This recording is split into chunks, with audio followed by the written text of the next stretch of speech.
Saudara-saudara, firman Tuhan Yohanes 21 ayat 16. Kata Yesus pula kepadanya untuk kedua kalinya, "Simon anak Yohanes, apakah engkau mengasihi aku?" Jawab Petrus kepadanya, "Benar Tuhan, engkau tahu bahwa aku mengasihi engkau." Kata Yesus kepadanya, "Gembalakanlah domba-dombaku." Tema, apakah kita mengasihi Tuhan? Perenungan firman Tuhan yang pertama, ketika saya ke Israel, saya sempat ke Danau Tiberias. Di sana saya mengingat kembali kisah Yesus melakukan mujizat bersama muridnya, dan secara khusus ketika Tuhan Yesus bertanya kepada Simon Petrus, apakah ia mengasihi Yesus? Pertanyaan Yesus kepada Petrus sampai 2 kali dalam bacaan kita ayat 16 bukan tanpa alasan. Ini penting. Tuhan Yesus ingin mendengarkan jawaban yang pasti dan jelas dari mulut Petrus sendiri. Tuhan Yesus menghendaki bahwa Petrus tidak hanya percaya dan mengikutinya, tapi benar-benar mengasihi, menanti, dan mengikuti jalan Tuhan. 2.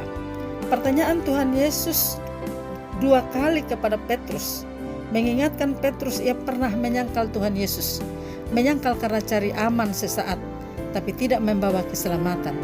Petrus sadari itu, karena itu ia beri diri ketika Tuhan Yesus bertanya kepadanya bahwa ia mengasihi bukan di mulut saja, tapi seluruh hidup. Dan Tuhan berikan tanggung jawab, "Gembalakanlah domba-dombaku." 3. Petrus pernah gagal dalam hidup. Kita ingat kisah penyangkalannya. Tapi tidak berarti Tuhan biarkan Petrus. Tuhan kembali mengetuk pintu hatinya dengan pertanyaan, apakah engkau mengasihiku? Begitu juga dengan kita. Pasti kita pernah gagal dalam hidup. Kita hidup dalam dosa, lupa keberadaan kita sebagai orang percaya, tidak setia sebagai orang percaya, tidak setia sebagai suami istri, tidak berjalan sesuai dengan kehendak Tuhan. Sikap-sikap kita sebenarnya menunjukkan kita menyangkal Tuhan, tapi Tuhan ketuk pintu hati kita, kembali pulihkan seperti Petrus, asal ada kesungguhan mengasihi Tuhan dalam hidup kita. Mengasihi Tuhan bukan kata-kata saja, tapi dalam sikap hidup kita yang nyata. 4. Kalau Petrus dipulihkan begitu kita, banyak orang, banyak keluarga dipulihkan Tuhan ketika mereka bersedia memberi dirinya dan mengasihi Tuhan, melupakan kehidupan pengalaman buruk yang mengikat kita.